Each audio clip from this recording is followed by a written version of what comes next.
Well, hello there. How are you doing today? Do you feel like doing a little bit of DIYing with me? Well, come on in and let's get started.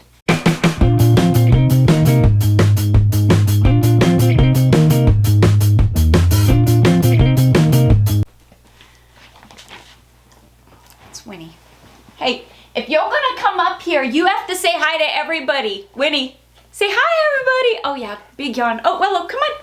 There's little Willow friend. Come on, Willow friend. Oh, Willow friend. Come here. Abiza, do you want up? Yep, the doodle. Oh, there's the big boy. Yeah, I've got all the doodles. They see the camera come out and they want in on it. Oh, big boy. Come on. Oh, there's Willow. Hi, sweet girl. It's my Willow friend. Oh, Willow friend. Say hi, everybody. Look, let everybody see how cute you are. You got your bone in your mouth.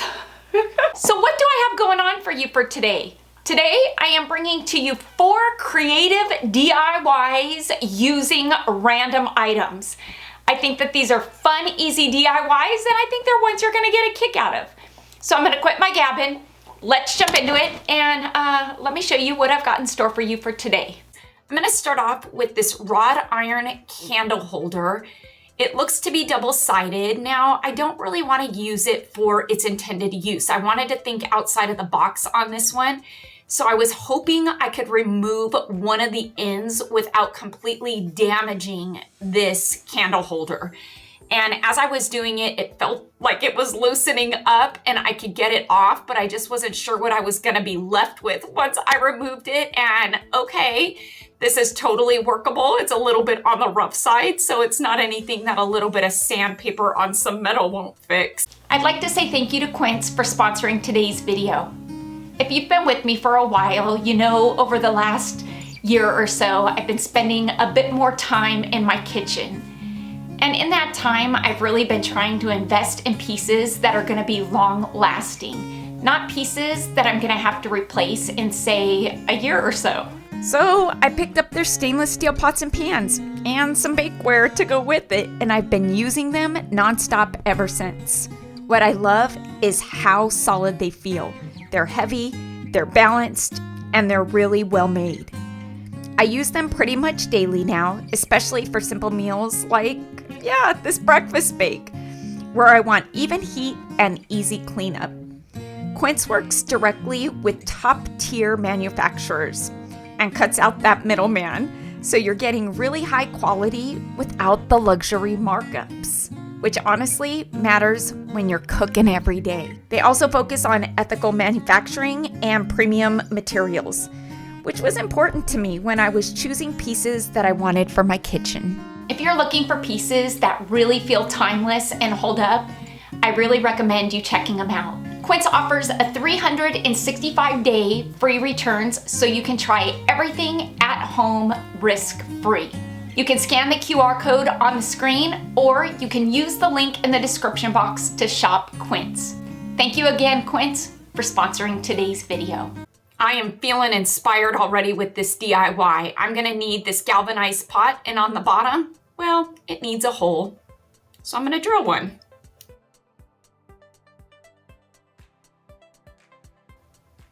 And in this hole, I'm gonna take some twine and I am going to feed it through that hole.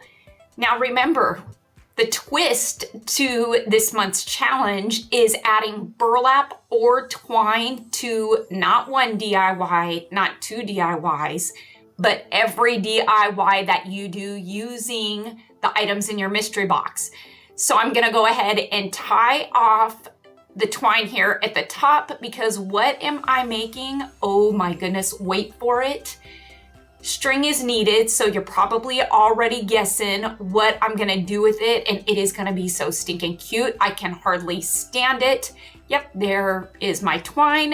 Yep, I'm gonna need some bells. So I dug into my Christmas box stash and I'm gonna attach a bell, because you now know where I'm going with this. I'm gonna make a cowbell. How fun is that? I'm using some hot glue. If you're recreating this DIY and you want it to last a bit longer, we all know that metal to metal doesn't stick good with hot glue, but for video purposes and just to get this done, I am gonna hot glue the handle to my cowbell on the top of my pot.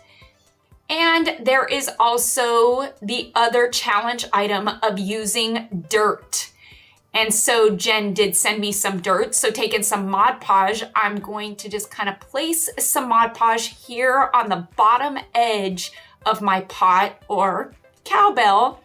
And I am going to add the dirt to this all the way around on all four edges of my cowbell.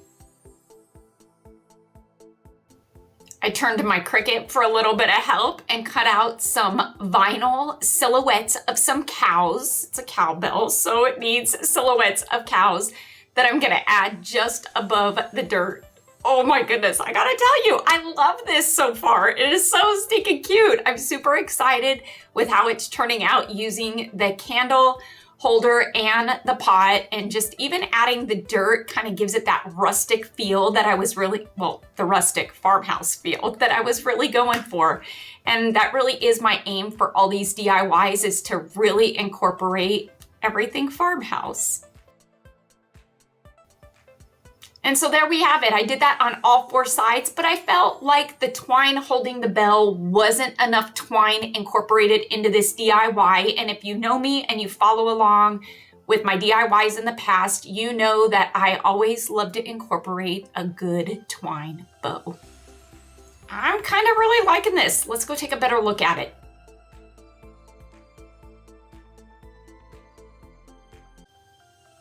Now, if this isn't a challenge item, I don't know what is. A Stinkin toilet brush. Seriously?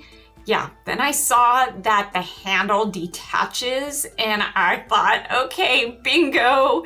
This is where I need to go with this. I'm gonna use the handle here. I'm gonna wrap it in twine. Again, adding the twine or burlap element to this DIY.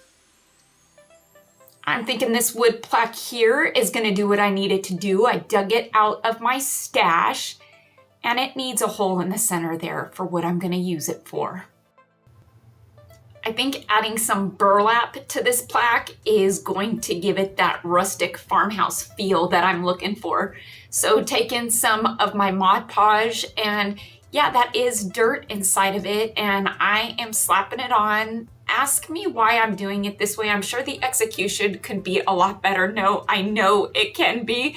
But you know what? I had this paintbrush out already with Mod Podge on it. I didn't want to get another one out because who likes cleaning brushes? I feel like it's a chore when I've got to clean them. And so yeah, I just decided to use the paintbrush that had the dirt on it, and a little dirt won't hurt, right? It'll just add to the more rustic feel of this DIY. And so once I've got the Mod Podge good and spread out, I'm gonna say that looked even enough. I cut a piece of that burlap. I'm gonna lay it on top of the Mod Podge. Now, there was a method to my madness of really globbing on the Mod Podge because burlap is thicker and it's gonna absorb the Mod Podge. And so you do need a thicker coat of that. Once you've laid the burlap down, you do want to go over it with a second coat just to really adhere it onto that wood. And in turn, when you give it a second coat, it is also going to stiffen up that burlap. So when we cut the excess burlap off, guess what the burlap doesn't do? Yes, it doesn't fray. I typically use a razor to get those clean edges when cutting off excess burlap, but because the edges of this wood plaque are, I guess, beveled, is that the right word? Beveled. I'm just gonna go ahead and go in with my scissors and get it as close to the edge as I can. And I'm gonna say that, yeah, I've got some nice clean edges on this wood plaque that is now covered in burlap. I love burlap. I love everything covered in burlap, quite honestly. If I could have burlap curtains, I probably would have them in my house. Maybe that's something I'm gonna try and do. Burlap, wow, I bet that would be really pretty. Burlap curtains, oh my word, I think I'm gonna have to try it. Okay, well now back to the DIY. In the center there, I'm going to roughly cut out the center of the burlap, exposing that hole that I drilled. Haven't used this in a minute, some of Waverly's Antique Wax. This was something you probably saw in just about every video not too far back. But yeah, I'm gonna go in and darken up those edges of the wood plaque with it, just to rustic it up a bit. I'm not much liking those edges where the burlap and wood meets, so I figured I'd dig into my burlap and twine ribbon stash and finish it off that way. Perfect finishing touch, if you ask me, to a farmhouse creation.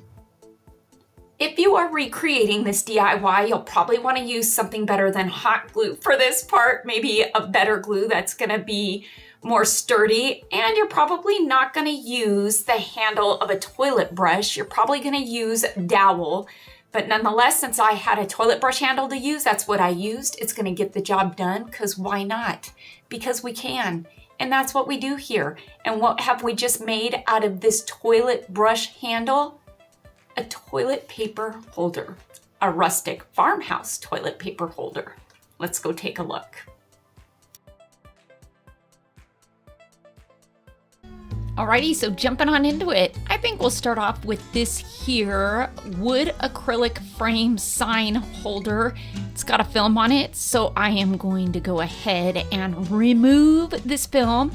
I'm gonna keep this simple. Enlisted the help of my Cricut in some black vinyl, and I made this. Mother's Day is not too far around the corner, and so this might make for a great Mother's Day gift. Why not plan ahead? Start thinking ahead. And so yeah, I've been in the midst of redoing my house, and right now I am redoing my office because it's in the front of my house, and I've got a big bookshelf unit type thing that's got some alcoves in it, and I think that this will be perfect to put on one of those shelves. I think this is a good DIY to incorporate this work light into. I've got this paint left over. This was a dark brown espresso macchiato paint that I used to paint my furniture with. I've been, again, redoing my house. So I think I will give the base of this frame a coating of that so it doesn't stand out, and it kind of disguises the base and will make it look like the tiles that say our names are kind of floating tiles is kind of the look that I'm going for. And so since my entertainment center is now this espresso macchiato, I'm gonna go ahead and paint this and the light to disguise the light too, because yeah, I'm gonna use the light to enhance this acrylic frame. It's gonna look cool.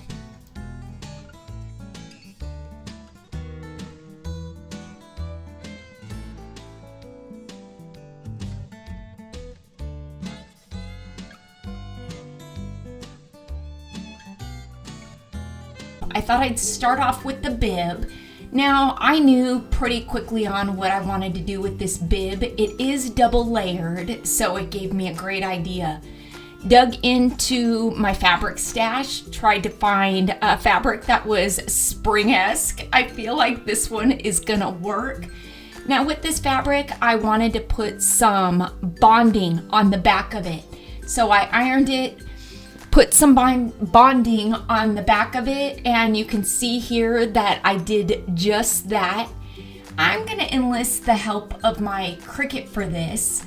And so before I put this to use with the Cricut, I'm gonna remove the bonding paper on the back, and using the purple strong grip mat fabric down to the sticky part of the mat, I'm gonna place this on the mat, and I'm gonna cut out some butterflies. I found a very simple butterfly pattern, used my rotary cutter, and look at there, I cut out some butterflies, kind of making appliques. I know, pretty cool. And I'm gonna place these on the front of the bib. I'm not done yet. I will tell you though that I'm missing footage after this. So with this, I'm gonna go ahead, place the butterflies where I want them to be, and just simply iron them on. Once I got them ironed on, I came back and I filmed a bit, and this is what I found when I came to download the footage of this bib. Something went terribly wrong. So because this bib was double layered up here at the top, I went ahead and cut one of the layers to open it, to make kind of like a funnel in between both layers. And so to this, I added rice to make a rice heating pad or cooling pad.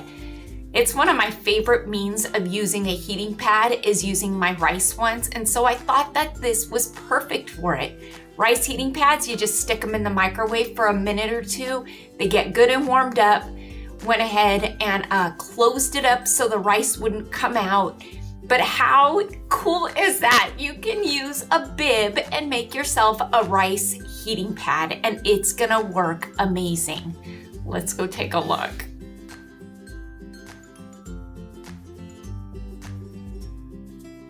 I hope you all enjoyed these fun, creative DIYs using some really random items, but nonetheless, I think that they made for great pieces. If you're looking for more DIY inspiration, well, guess what? I've got you covered. You can click on the video right over here and it'll take you to some of my past favorites. Until next time, everybody, I hope you have a fantastic day. Stay happy, stay safe, stay healthy, but most of all, stay positive, please, because I'm sure trying. Bye for now, everybody.